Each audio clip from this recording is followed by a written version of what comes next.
To Rand Paul, the man of the hour.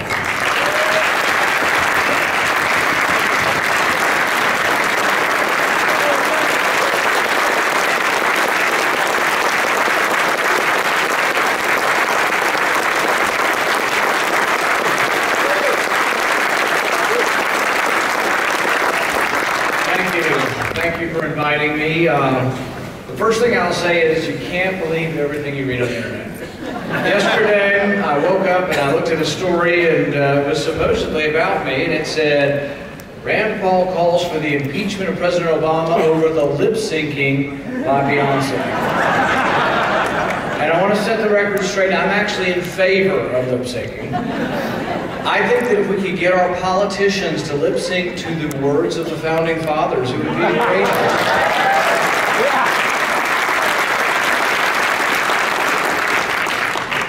Now, there are not many people who are famous enough to have their name become a verb. Tim Tebow, Tebowing, everybody knows that. Has anybody heard of Teo? There's a new verb, it's called Teoing. This is when you bring your fake girlfriend home to meet the parents.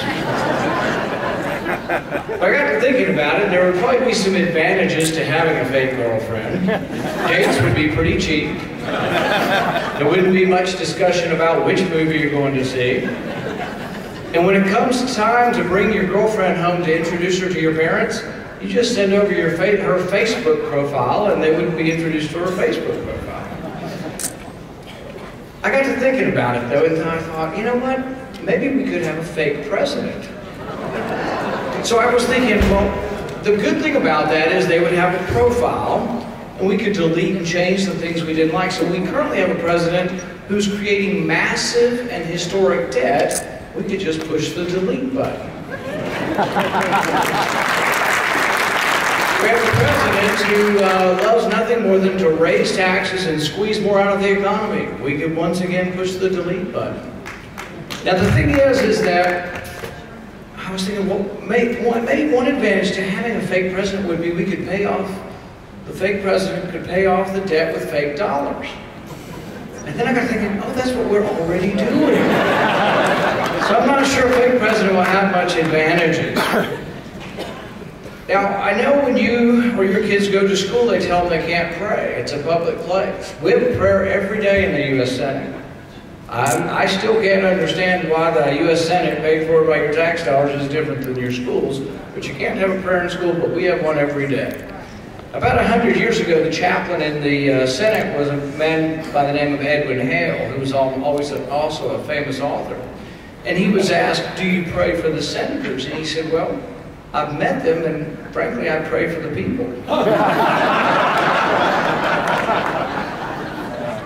When I was first elected, John McCain called me on the phone, and he said, the first 6 months you're up here, you'll pinch yourself and say, how did I get here amongst all these famous and important people? And he said, the next 6 months you'll pinch yourself and say, how the hell did the rest of these guys get up here? Campaigning's not always easy. This is about 2 years ago, towards the close of my campaign, I'm going through a small town in Kentucky by the name of Litchfield. A woman comes up to me and she grabs me by the hair. And she said, oh, just wanted to see if it was a toupee or not. I said, hey lady, just leave me alone, I'm having a bad hair day, okay? So I thought that was behind me, and I'm in Israel last week, and by custom, when you pray at the West Wall, you wear a yarmulke, a little hat. So I had the hat on, and I don't always read the comments, but occasionally I read the comments. So there's a story about this, and a picture, first comment, yeah, look at that guy, he's got that little hat tacked onto his rug. So you may not think you're like everything I have to say, but the one thing I'm going to tell you, it's mine, all right? It's not a toupee. Now, when I first got elected, I was assigned the desk of Henry Clay. It goes to the senior senator, and it's been handed down since the time of Henry Clay. It goes to the senior senator from Kentucky, but since the senior senator is the minority leader, he sits at the leader desk, and I get this desk. And it's a great privilege and an honor to have a desk that has such history. But I got to thinking, you know, he was famous as the great compromiser. And so one senator came up to him, he says, oh yeah, I guess you're going to be facetiously the great compromiser. So I said, I need to know more about him. So I read a biography last year, a couple years ago, of Henry Clay. And the more I read about him, the more I wasn't quite so sure that Henry Clay was the perfect role model. The more I read about him, the more I learned about other members of his family that I think I might have more kinship with. And one of those is Cassius Clay. And not the boxer. There was a famous Cassius Marcellus Clay, and that's who the boxer was named after. He was an abolitionist and an emancipationist.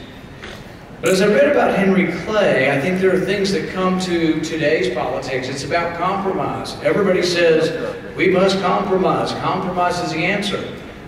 Well, I think it's important to work with people. It's important to talk to the other side. It's important to be civil, but it depends on what the compromise is. For example, Henry Clay is given credit for staving off the Civil War and preventing the Civil War. We eventually had a terrible Civil War and 600,000 people died. Did that come because of the compromises? Was it coming anyway? Would it have come 20 years later? Was it any less because of the compromises? And what were his compromises? Henry Clay was the deciding vote to extend slavery into Arkansas. Henry Clay was the deciding vote to enforce the fugitive slave law. There was a time when slaves escaped to Ohio. That was freedom. But the national law said you had to send them back or you go to jail. People risked going to jail in Ohio and Massachusetts and many northern states. They risked going to jail. So many of his compromises were things that really I think you probably shouldn't compromise on an idea like slavery. Maybe you shouldn't compromise on the rights of the unborn.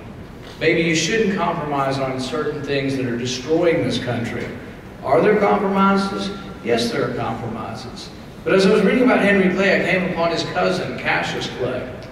And Cassius Clay, he was a fairly fearless warrior. When he would come to speak, he'd put his Bible over here, and he'd put his Bowie knife over here. He was said to be so good with a pen.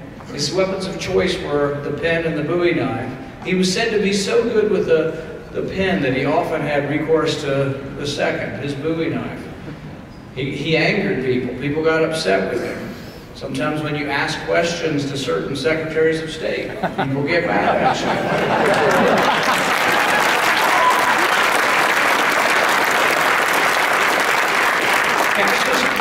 Cassius Clay opposed the slave traders. He wrote a small little newsletter, as a lot of abolitionists did in those times. In order to keep printing it, he had a cannon in his lobby full of spoons and dishware and broken stuff to shoot at whoever came through the front door. He had loaded guns at all the window sills.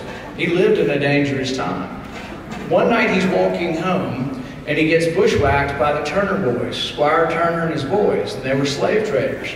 So they're beating him with clubs and stabbing him with knives. He's stabbed repeatedly. He's on the ground. He's by himself. There's 4 or 5 of them. They wrestle him to the ground, and they're holding him to the ground, and Tom Turner pulls his pistol and holds it to his head, and he fires, and it misfires.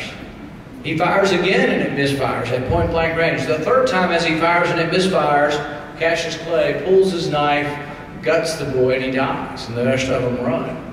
This is a guy who didn't take any prisoners. Sometimes it is worth standing up and fighting on principle. Now, what would compromise be, though? Am I saying we don't compromise, we don't work with the other side? No, there are compromises. But the way I see compromises is sort of like a market transaction. When you trade for something, if you give someone $50 for shoes, it really isn't an equal trade. An economist will tell you it's an unequal trade because you prize the shoes more than the $50, and the guy giving the shoes prizes your $50 more than the shoes. Both sides have the perception that they've actually benefited from the trade. It's an unequal trade, even though it appears to have been an exchange. So I think that's all over CNN and it's all over the media, that we just need to compromise and raise them a little bit. Well, we did. We raised them on rich people. We raised the tax rates on rich people.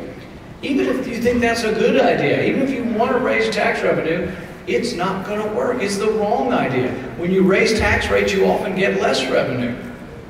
We've done it in the past. We've done the reverse too. We've lowered rates and gotten more revenue. In the 1920s, we dramatically lowered tax rates and got more revenue, and the rich paid a higher percentage of the tax revenue. So I can't just throw all logic out and support a little bit of taxes on certain people just because the Democrats want it and CNN says this is the compromise. That isn't the only compromise. But when we lowered rates in the 20s, we did it again in the 60s under Kennedy, we did it again in the 80s under Reagan. We did it again under George Bush. Every time tax revenue went up. And some will say, well, debts and deficits went up under Reagan and under Bush. They did because spending went on, unabated. Spending went on. The bottom line is they may not get what they want, and they may well get a slower economy. So I'm against raising tax rates because I don't think it brings in more tax revenue, and I don't think it causes economic growth. Just 2 years ago in England, they raised the tax rates, and they had 16,000 millionaires, now they've got 6,000 millionaires. So the best way to create less wealth in your country is to raise tax rates. When the Democrats use this class warfare, we should respond, well, my son makes $40,000 a year and he sells Mercedes. Do you think he's going to sell more or less if we raise the taxes on rich people? We've done this before. We had a special tax on yachts a few years back, 5% tax on yachts. I've never even met anyone who owns a yacht. I wish I knew. I wish I had a friend who had a yacht. But the thing is the people who lost their jobs were the people making $50,000 a year making the yachts. The rich went to the Bahamas to get their yachts. We're all interconnected. If there's someone in this room who's a multimillionaire, God bless them. God bless them for creating jobs and for letting my kids or me work for them.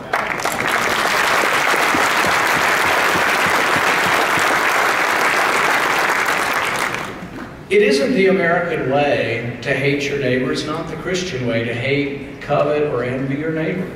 And it just makes no economic sense. We are all interconnected. Now, I think as a party, though, we don't want to be the party that is portrayed or found to be or believed to be, oh, you're just the party of the rich. There are many times when government is actually used to help the rich, and we should oppose that. If it's unfair and it's taking money from most of us and giving it to the rich, absolutely we should oppose it. The bank bailouts were just that. The banks should have failed, gone through structured bankruptcy, and we should have gone on. We've done it before, and we could have done it then. Instead, what infuriates people, while we lost votes in this last election, well, Republicans and Democrats did both support the bank bailouts. But the thing is that when a guy makes $100 million a year one year, his bank goes bankrupt, and he doesn't miss a beat, we bail him out, and he gets $100 million the next year, it infuriates people.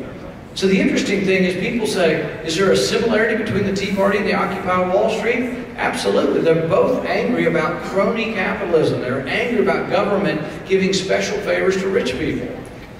But it's not about tax rates, it's about special privileges.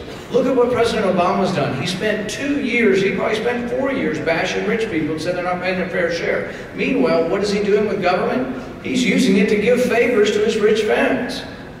George Kaiser's the 20th richest man in the country, and he gets a $500 million loan for Solyndra to build solar panels which don't have any economic sense to them.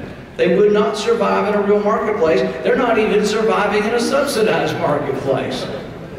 $500 million flushed down the drain. There's another company called BrightSource. It's owned by the Kennedy family.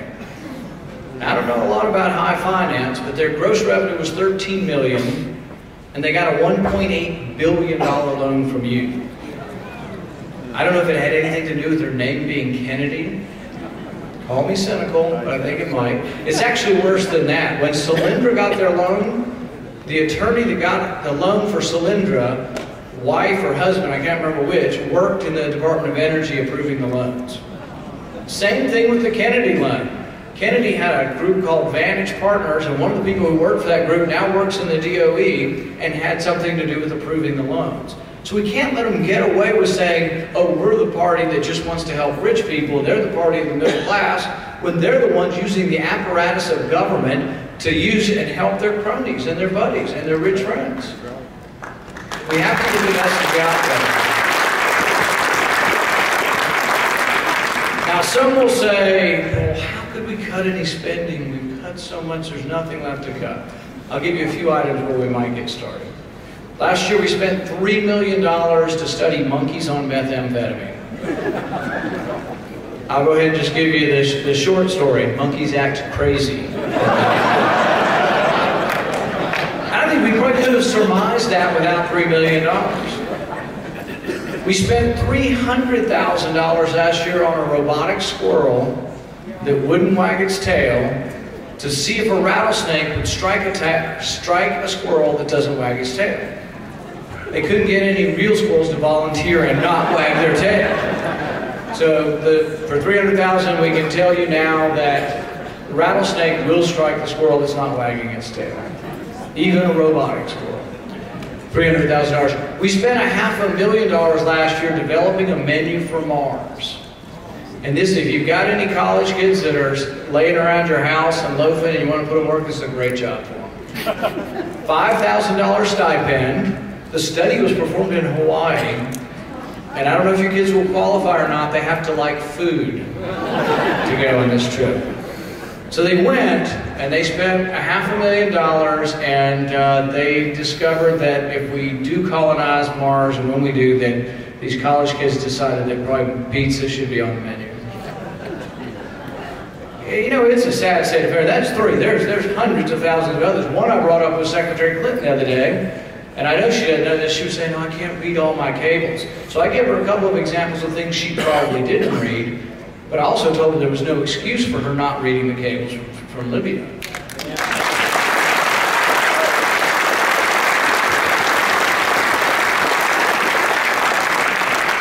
One of the things she may not have read was the $100,000 request, which was approved for State Department funding for an electrical charging station in Vienna. All right, we got to show off. We got to show those Europeans that we're greening up the world. So our ambassador over there has electric cars, and he needed $100,000 because there wasn't any place to charge them. So now we spend, I think the cars are subsidized, $250,000 a car. We buy them electric cars, and then we have a special charging station for them. That was the day after we turned down a DC-3 to move people around in Libya to get out if we had a problem. We turned that down. Last year, we also approved $100,000 for 3 Indian American comedians to go to India on a tour to promote American culture. And the name of the tour is called Make Chi, Not War. $100,000. So then they come to us and they pour mouth us and say we don't have enough money for security. We spent $80 million on a consulate in Mashar al-Sharif, city in Afghanistan, and it's never going to be open because guess what? It's not. Brad might be able to tell us, it's not a good idea to have an embassy with a bunch of tall buildings all surrounding it where you can look down and shoot into the compound. It took them $80 million, and then someone said, hey, it looks like snipers could sit there and there. $80 million, who's running the place? Meanwhile, my colleagues and everybody's going, oh, Hillary, you're so nice, you're so good, and you traveled so much, you poor girl.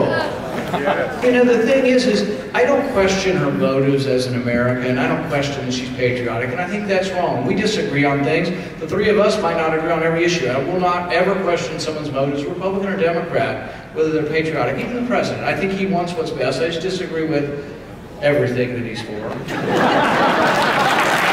I don't question her motives, but if you're in charge, and Brad will tell you this, if you're in charge in the military of a command and people die because you made a mistake, I think you're relieved, removed from your command. Yeah.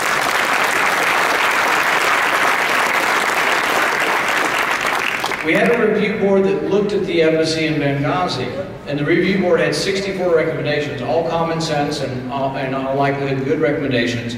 All should have taken place before the attack. There's no excuse for them not. There's no excuse for her not having read the cables. And the thing is, it's like a physician. If we have triage in the emergency room, I'm still in charge of the triage. If the triage person out there says the person with 104 degrees and neck pain can wait 6 hours, that's a huge error, but it's still my responsibility. She says no one sent her the cables. It's her responsibility to develop the triage. It's her responsibility to say, these are 5 countries that are the hottest in the world, I need to know that information. But I think the review board missed something about Libya, and I'm concerned there could be another tragedy. In Libya, Somalia, Yemen, there's probably 5 or 10 countries that are very, very unstable in the world, and they need to be looked at one by one, and we need to make a decision. When I said, where the hell were the Marines? They said, oh, Marines are just to guard the paper. I said, well, that's not the Marines I've met. And the thing is if the Marines, if that really is literally their technical job in Paris, maybe Libya is a little different than Paris. And it needs to be treated so. And to say that everything is the same and you check off boxes everywhere you go and everybody's the same is ridiculous. I think the embassy in Libya and other countries that are emerging from war and that are very dangerous places should be under the Department of Defense. Yeah. That's the way it was in Baghdad. They still leave as much as I know. But the thing is that you need to have more protection, and you can't go running around with very little. The militia was guarding them, an unofficial militia, which means a bunch of guys in a Jeep that don't speak English with a machine gun bungee cord in the back of the Jeep. That was the protection for our ambassador. And the first shots, they ran the other way. It's unclear whether they might have been part of informing on this. The guard standing outside all of a sudden disappeared. You know, I mean, we're having this trouble around the world in places knowing who are our friends. We have this big cultural divide and language divide. But we need to be more careful with this, and we need to, I think people need to be accountable. After the original 9/11, I was disappointed no one was ever fired. Throughout all of government, no one lost their job. One FBI agent sent 70 letters that we captured the 20th hijacker a month in advance. The FBI agent in Minnesota sent 70 letters to his superior saying, should we not seek a warrant to look at his computer? Nobody sought a warrant. It wasn't that a warrant was turned down. It wasn't even that there was a failure. People say, oh, we need to have no warrants and not have judges involved. Just let them look at everybody's records now. That wasn't the problem. The problem was people didn't do their job. It was a human error not to ask for a warrant. When they did get permission to look at his computer on September 12th, they immediately led to most of the hijackers. Now, you can always look in hindsight. I don't know if we would have stopped the whole thing, but we'd have had a chance had somebody done the proper job. And whoever made that decision should never be in that position again. I don't question their motives. They're probably, like most FBI agents, good people. But the thing is, whoever made the decision not to ask for a warrant shouldn't be in that position again. As we go forward, we have to do something because we are borrowing $50,000 a second. We're borrowing $4 billion a day. There is literally a danger we could destroy our currency and in the process destroy our country. Many people are coming to that realization in the abstract. Many of your officials in Washington, they would agree with me in the abstract. They're all for a balanced budget amendment. But when it comes to the specifics of cutting, we don't yet have a majority. We tried to cut $9 million last year, 1 penny from the price support for sugar. We lost it because many Democrats bailed on us. Do you know how many $9 million cuts it would take to balance a $1.5 trillion deficit? About 140,000 such cuts. The other side will say, well, $9 million is not even worth it, it's not much. Well, if you don't get started somewhere, where are you going to cut? You've got to cut everywhere. Which gets me back to the compromise, and I'll end with this. There does need to be some compromise. I believe that the primary function under the Constitution for the federal government is national defense. But I also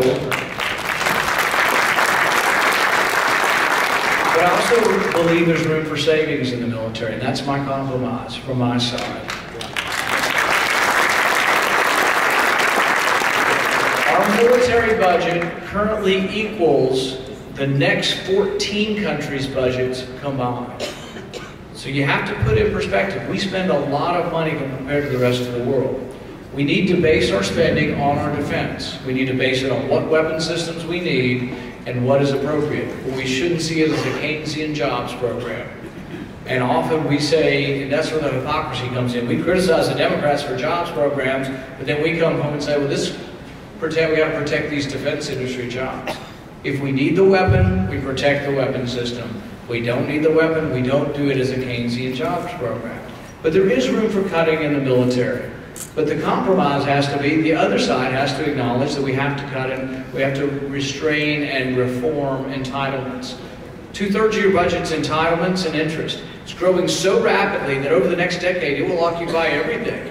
So I tell people, whether you're a conservative and believe in a strong national defense, or you're a liberal, I know none of them are here today, but if you're a liberal and you believe in all these things that government should do in the social welfare process, you have to be for reforming the entitlements. Because if you don't reform them, they squeeze out all defense spending, they squeeze out all social welfare spending, there's nothing left. And it's consuming us as a country. We will have to acknowledge that the age has to go up for eligibility. From my age on down, it's going to have to go up. Do it gradually, a couple months a year.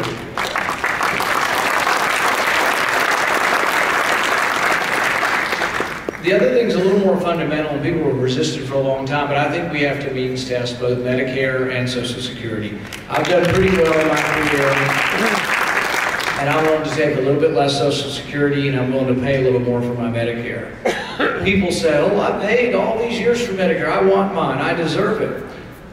What you need to know is you're paying $1 for every $3 in benefits. That's why Medicare is $35 to $40 trillion short. You're paying in $1, you're taking out $3 in benefits. It just doesn't add up. $35 to $40 trillion, it's enormous. And it's this big thing waiting and dragging us down. People say the debt now is costing us $1 million jobs a year. So we have to do something about these. I know you're ready, but we have to convince our neighbors that we're not just doing this because, oh, we want to hurt old people. I want to save these systems, primarily for the people who don't have any other means of savings, who don't have any other pensions. When we can transform our message from being sort of scornful of those who are dependent, I think that's why we lost the last election. People perceive us, and I don't think we are. I don't think Romney was. I think Romney's one of probably the most moral, ethical people we ever had run for president. But what I would say is they perceive us as not caring about those. And I think we need to let them know that members of my family, members of your family have been on welfare, have been on unemployment. They're not bad people. We need to be the party that offers jobs. We need to be the party that actually helps people get into the workforce. When we show empathy for these people and not contempt, then we'll grow, because we need votes from people who have been down on their luck. We need to convince poor people and senior citizens that big government's robbing their savings through inflation, that big government causes their gas prices to be $5 a gallon. When we convince them that big government's not their friend, then we'll get their votes again. We need to believe in ourselves again. We need to believe in our country. We need to believe in the system that created such great wealth. We're the richest and also the most humanitarian nation ever. We need to be proud of that, and when we're proud of that again, I think we will thrive. Thank you. Thank you very much.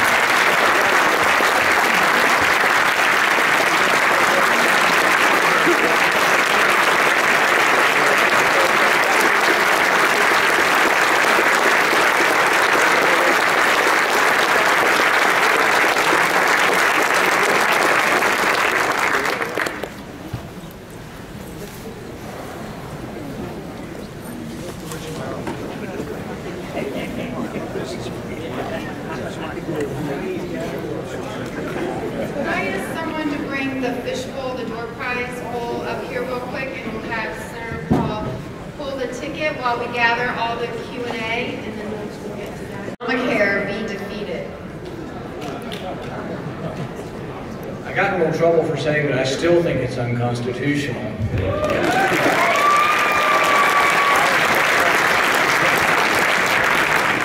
But the funny thing is, I bet you Scalia and Thomas still think it's unconstitutional. They just lost the vote. So it is the law now. We lost the election also. The chances of repealing it with the people you have up there are close to zero. Your last chance, though, and you will get this, and this isn't the best way to repeal legislation, is as your state government becomes bankrupt from all the new people on Medicaid, then there will be calls for changing it. I promise you, now you'll be a little luckier because you have a Republican governor, and hopefully they won't increase the Medicaid so dramatically. In my state, we have 700,000 people on Medicaid. They're going to add 400,000. So a 50% increase in Medicaid. It will bankrupt local hospitals because Medicaid doesn't pay as much as private. And if they go from 25% Medicaid to 35% Medicaid, they're going to struggle. It's going to really be hard on hospitals. It's also going to be hard on state treasury. You give people a credit card that has no limits and say, go to the doctor whenever you want, they will go often. And it will cost a fortune, and it's going to be a problem. So our best chance, not our best chance, it's a bad way of doing it. If we bankrupt our state governments, states will demand that it be fixed. And I think my prediction is that will happen within a few years.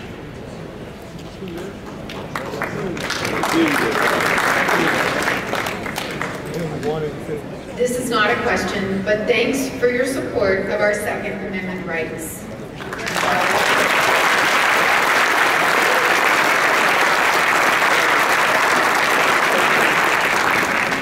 What is the Republican strategy in the House and the Senate to protecting the Second Amendment, even addressing executive orders? What are your suggestions to the citizens for protecting our gun rights? My prediction is that the House will stop anything that is bad, that infringes on your Second Amendment. So I'm hoping that our majority in the House is sufficient to stop that.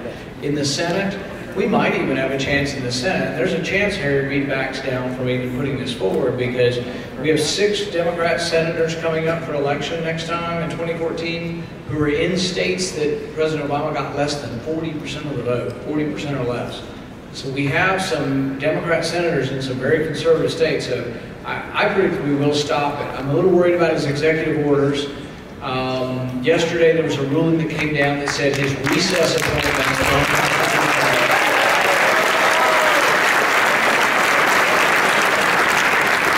So I am a believer in fighting things through the courts. I was a big fan of fighting Obamacare. We also, if these executive orders, when we're done reviewing them, if we think they amount to writing law, that's unconstitutional. We write law, he's allowed to sign it and execute it, but he's not allowed to make law. So we may well have a court challenge with him on the executive orders that are gun rights as well.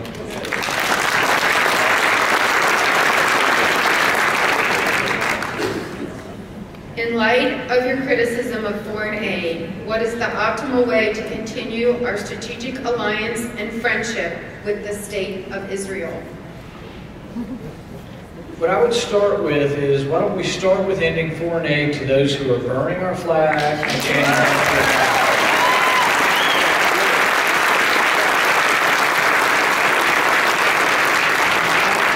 I just came back from a week in Israel, and the one thing you will not see there, and you have never seen, is anyone burning the American flag in Israel. That being said, ultimately, though, even Israel needs to be weaned off of the aid. This is the opinion of even Netanyahu.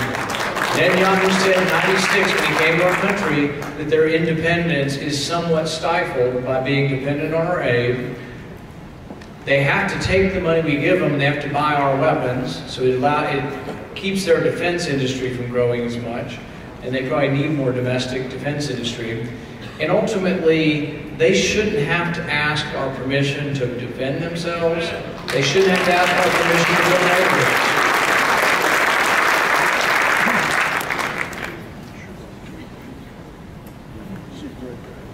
What do you think it will take to get the Democrats to recognize the spending problem in Washington? Replace them with Republicans.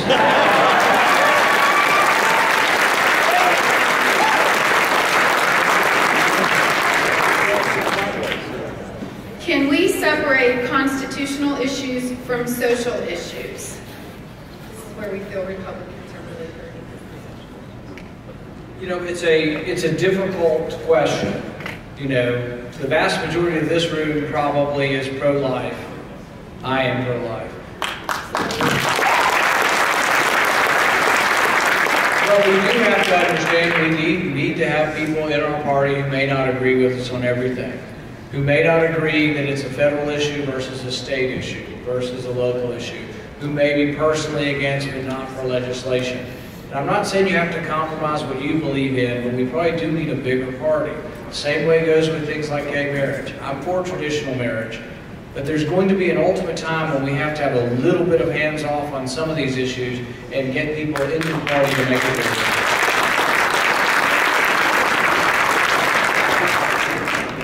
It is something, though, that if we forget where we came from and we forget that the vast majority of this audience is pro-life, we'll also lose as a party. So we really, it's not an easy answer. Some are looking at these issues as federalism and as state issues more than federal issues helps.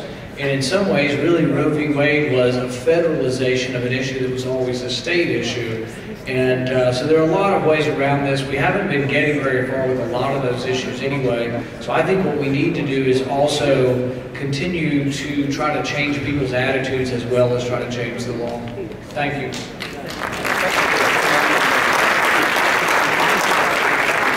All right. Thank you, Senator Rand Paul, for being here this morning and for doing your Q&A.